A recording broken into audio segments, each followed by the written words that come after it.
Sushant case में Samuel Miranda एक प्रमुख आरोपी है। फिलहाल सीबीआई ने तो उससे पूछताछ नहीं की, लेकिन ईडी यानी कि इन्फोर्समेंट डायरेक्टरेट ने उसे रडार पर ले रखा है। कौन है ये सैमुअल मिरांडा?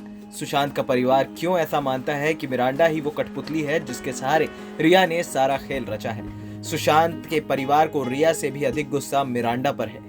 तभी तो फरवरी 2020 में सुशांत के बहनोई और हरियाणा के डीआईजी ओपी सिंह ने बांद्रा तत्कालीन डीसीपी परमजीत दाहिया को व्हाट्सएप मैसेज कर सैमुअल मिरांडा को इंटेरोगेट करने का व्यक्तिगत अनुरोध किया था।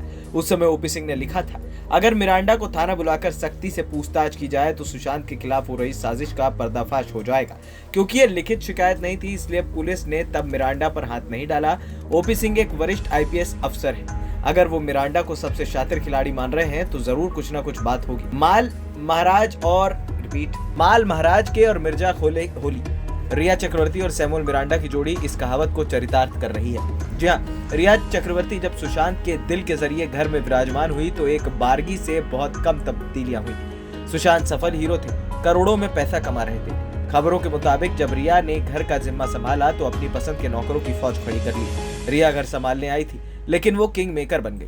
उसे सेफ, बावर्ची, स्वीपर, लॉन्ड्री और निजी सेवकों को संभालने के लिए एक हाउस होल्ड मैनेजर की जरूरत पड़ गई। सुशांत का घर नहीं एक मैनेजरियल सिस्टम बन गया था। रिया ने घर की व्यवस्था संभालने के लिए एक नया पद सृजित किया, हाउस कीपिंग मैनेजर। जी हाँ, बड़े बड़े धन्ना सेठों के घर में ऐसी व्यवस्था तो हमने नहीं देखी, लेकिन पैसा सुशांत का था तो खर्च करने में रिया को क्या दिक्कत थी? मुफ्त के चंदन घिस मेरे नंदन। रिया ने कहीं से सैमुअल मिरांडा को खोज निकाला और उसे अच्छी तनख्वाह पर सुशांत का हाउस कीपिंग मैनेजर बना दिया। ये 2019 के मई जून की बात है। मिरांडा वही करता था जो रिया कहती थी। मिरांडा रोजमर्रा और महीने के खर्च का इंचार्ज बन गया। रसोई के खर्चे, मेहमान नवाजी के खर्चे, नौकरदाई के खर्चे, रखरखाव के खर्चे और पार्टीज के खर्चे पर कितना पैसा लग रहा है, रिया के सिवा कोई और पूछने वाला नहीं था। सैमुअल मिरांडा एक हिट हीरो के घर का हाउस कीपिंग मैनेजर था।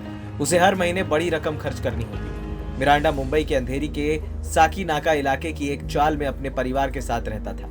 आरोप है कि जब से मिरांडा सुशांत के घर में बहाल हुआ, उसकी आर्थिक स्थिति तेजी से बदल गई। उसकी जितनी तनख्वाह थी उससे कहीं अधिक की हैसियत दिखने लगी। सुशांत के पिता के सिंह ने जैसे ही एफआईआर में रिया के खिलाफ 15 करोड़ रुपए की हेरफेर का आरोप लगाया, ईडी ने खुद ही इस मामले को संज्ञान में ले लिया। एफआईआर में सैमुअल मिरांडा का भी नाम था। आरोप है कि मिरांडा ने सुशांत के घर नौकरी करने के दौरान काफी पैसा बनाया। वो रिया का वफादार था, लेकिन जब सुशांत की मौत हुई तो मिरांडा गायब सा हो गया। उसके बारे में कुछ पता नहीं चल रहा। मिरांडा की आय से अधिक संपत्ति से मनी लॉन्ड्रिंग का संदेह हुआ तो ईडी ने मिरांडा की नकेल कस दी। ईडी ने गायब मिरांडा को नोटिस दिया कि वो 5 अगस्त को पूछताछ के लिए मुंबई ऑफिस में हाजिर हो जाए। मिरांडा के लिए छिपना मुश्किल हो गया। एएनपी न्यूज रूम की रिपोर्ट।